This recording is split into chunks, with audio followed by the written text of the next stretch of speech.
right next to my house. I'm not gonna go too fast, but I do want to talk about like how well the ZX6R handles.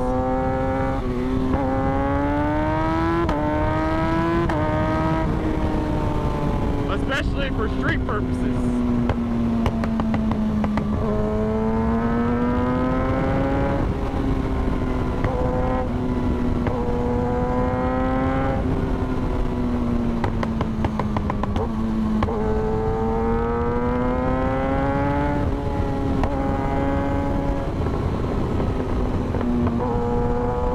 I mean, there's probably better bikes for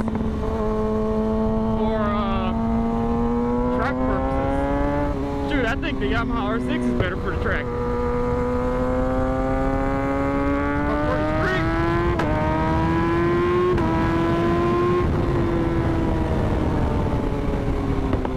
this bike's perfect.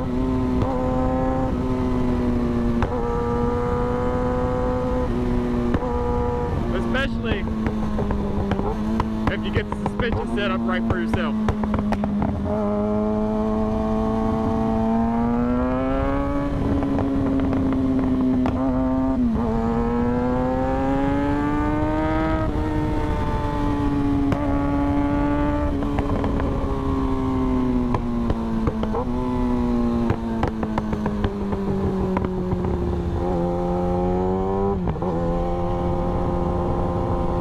It just leans so well. The throttle is crisp, but not touchy. It sounds good. Like even with these cages, like the cages don't even add that much weight. I forget exactly how much they weigh, but the weight isn't the biggest drawback because the cages, the weight isn't the biggest drawback from the cages. The biggest drawback is the vibration that you feel through the bike, especially at higher RPMs.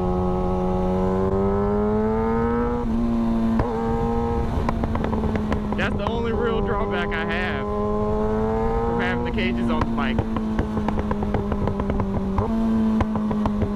Which in my case, I treat my cages as like jewelry for the bike because I think they look good. It adds some color to the bike, makes it look a little more aggressive.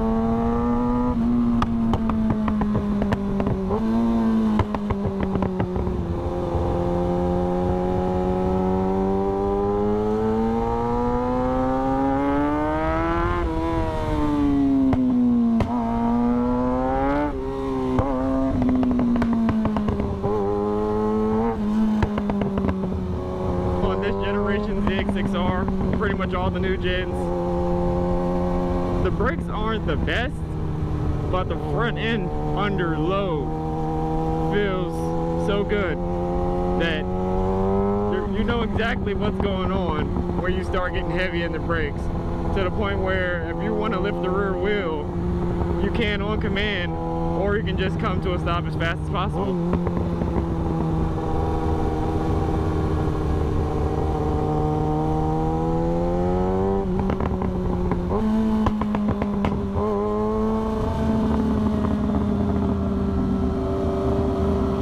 Guys, we're pulling onto the highway. I'm gonna do a little pull. And good, we caught the light.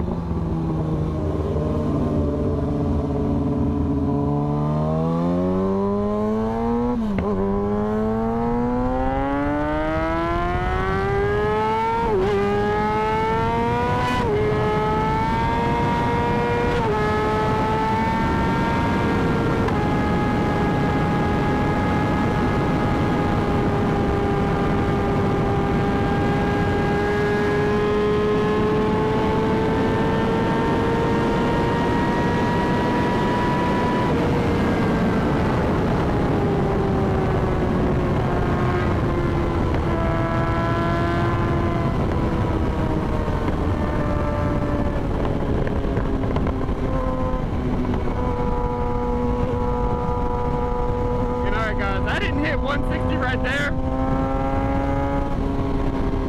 but but I was getting there. I think I saw 157. And I'll tell you this, I do have a two-wheel Dynaworks tune. And the hard governor for their tune is 160 miles an hour, at least for my bike. With my mods, I cannot go faster with this bike than 160 miles an hour. And you saw, it was still pulling. It feels like it could pull well past 160. But two-wheel Dynaworks, I'm not going to question them because I know they know what they're doing. They must already know you're going to float a valve, you're going to do something if you're pushing the bike in excess of 160 miles an hour. And I think I passed a cop back there. I'm pretty sure that was a cop. But he didn't even bother me. Oh no. Oh no. I thought he was back there for a second, but he's not. But the thing I like about two-wheel Dynaworks too is it's just smooth power everywhere. That's what I like about their tune. No matter what gear you're in, what RPM, smooth power everywhere. Where I've noticed with the More Mafia tune that I think More Mafia probably tunes his bikes to be faster at the top end. Like I'm pretty sure More Mafia new gen ZX6 can go over 160 miles an hour. I don't doubt it. But I went with two-wheel Dynaworks because I wanted that smooth, reliable power everywhere, no matter what gear or RPM I'm at. Excuse me. That's especially important for popping wheelies or doing any of your technical riding, even track riding. That outright power isn't the most important. Rideability is.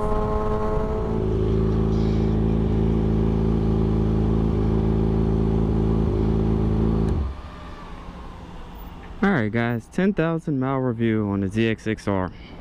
And it's kind of funny that there's a FZ07 parked here, as that's my other bike that I primarily use for stunting.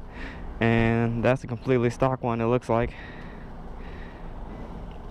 But they're still fun. Let's see, does he have an exhaust? Oh yeah, got a nice little shorty exhaust. These sound good no matter what kind of exhaust you put on them. But yeah, I'm clocking 10,918 miles on the ZX6R.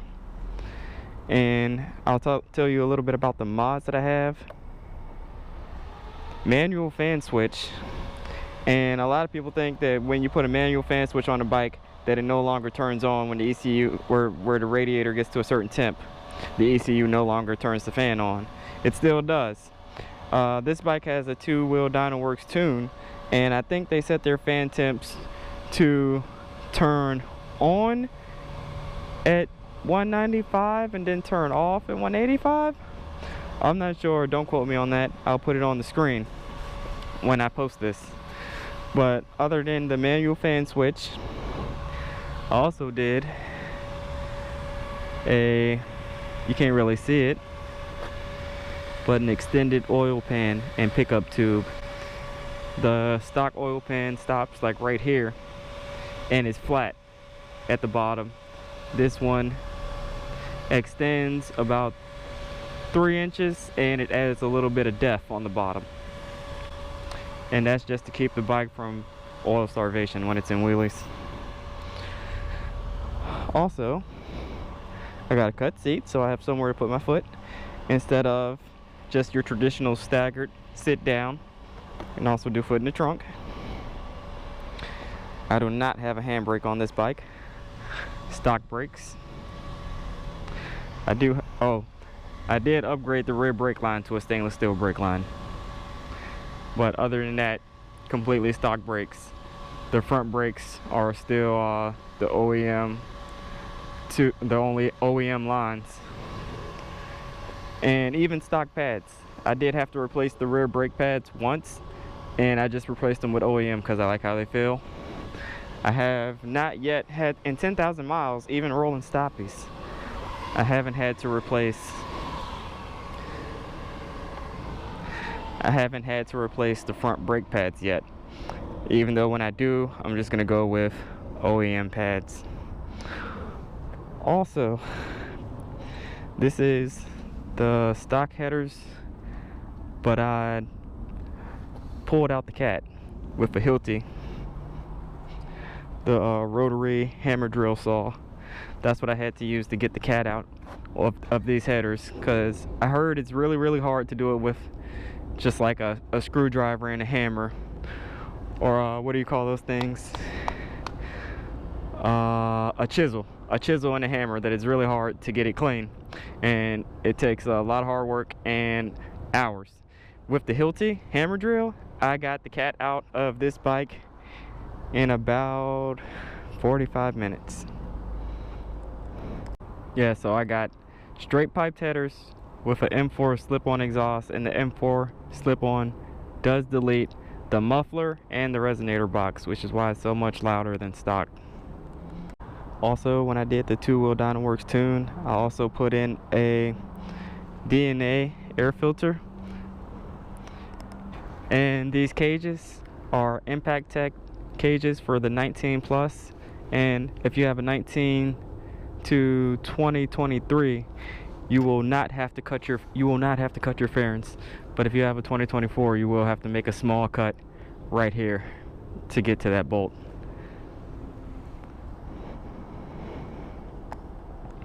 Alright guys, I think that just about covers everything.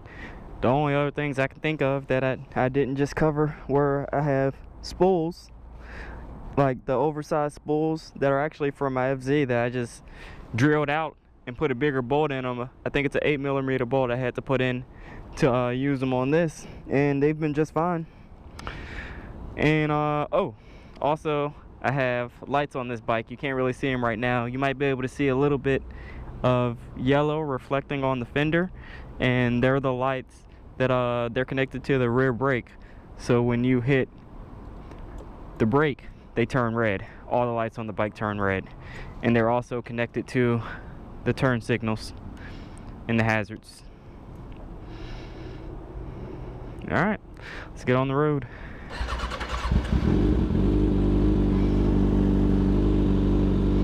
What is one to do? Don't go swimming through it, it's dangerous. Just pop a wheelie.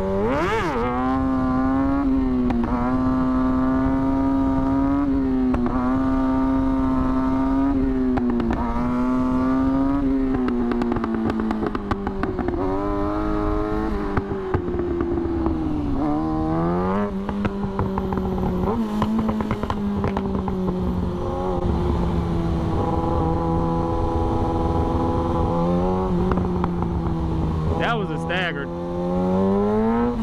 That probably is, well, no, I will say staggered is the easiest wheelie to pop on these bikes. I think the most fun wheelie is sit down. Especially first gear sit downs, like this.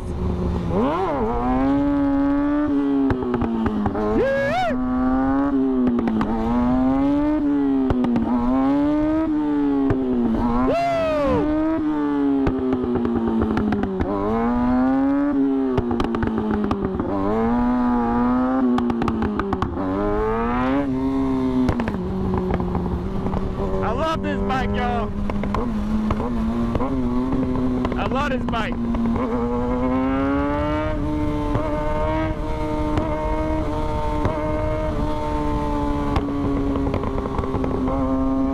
The only glaring bad news, at 1,000 miles the motor blew. And y'all see how I ride. And I was riding it like that without breaking it in, completely stock oil level, stock everything.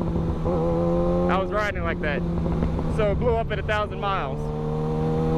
I think if you're gonna ride your bike like I ride my bike, either break it in correctly or do the extended oil pan and pickup immediately when you get the bike.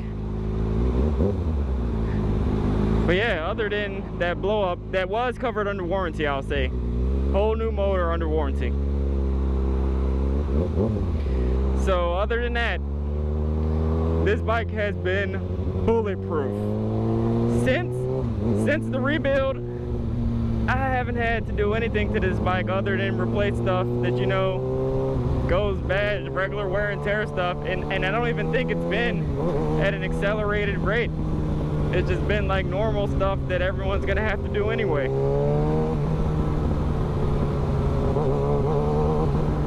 So yeah, this bike's been really good to me. I love this bike.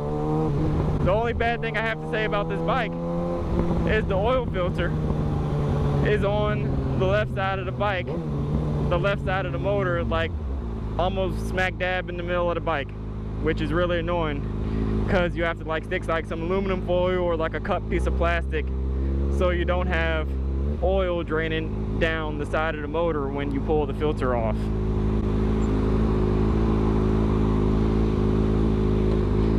Other than that, I do not have any dislikes. I know a lot of people with a stock ZX6R, they don't like the fuel deacceleration, like the fuel cutoff, like when you let off the throttle, it'll like buck you because the fuel is completely cut. But this bike, the fuel stays on because it's tuned. And More Mafia does that, Two Wheel Dyno Works does that, and even the Six Shop Tune does that. And you can really, not only can you feel the difference, you can hear the difference, especially if you have an exhaust. Like if I accelerate and then let off, you can actually hear like a little bit of afterburn. Or a whole lot of afterburn. The reason that I get so much of that pop and crackles, like popping and crackling, I get so much of that is because I have not done the airbox, either the marble mod for the pair system or block off plates. I haven't done either one of those. And this is the Two Wheel Dyno Works tune. This is not the More Mafia pop and bang tune, just the standard Two Wheel Dyno Works tune. And to get that pop and that crackle, almost just like More Mafia, all you have to do is not run block off plates.